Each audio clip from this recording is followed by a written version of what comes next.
സൂഖായ ബാട്ട് Saheb K ആംഗൻ സദാ ഫുഹാർ. സൂഖായ ബാട്ട്. സൂഖ എന്ന് പറഞ്ഞാൽ വരൾച്ച, യാ എന്ന് പറഞ്ഞാൽ അഥവാ, ബാട്ട് എന്ന് പറഞ്ഞാൽ വെള്ളപ്പൊക്കം. സാഹബ് കെ ആംഗൻ സമൂഹത്തിലെ അറിയപ്പെടുന്ന അല്ലെങ്കിൽ പണക്കാരായിട്ടുള്ള വ്യക്തികളെയാണ് ഇവിടെ സാഹബ് എന്ന് പറയുന്നത്. സാഹബിന്റെ മുറ്റം. ആംഗൻ എന്ന് പറഞ്ഞാൽ മുറ്റം. ആംഗൻ എന്ന് പറഞ്ഞാൽ മുറ്റം. സദാ ഫുഹാർ. സദാ, സദാ എന്ന് പറഞ്ഞാൽ എല്ലായ്പ്പോഴും.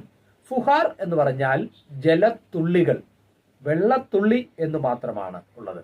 ആ 3 വരിയുടെ വേർഡ് മീനിങ് ഇതാണ്: വരൾച്ചയോ വെള്ളപ്പൊക്കമോ.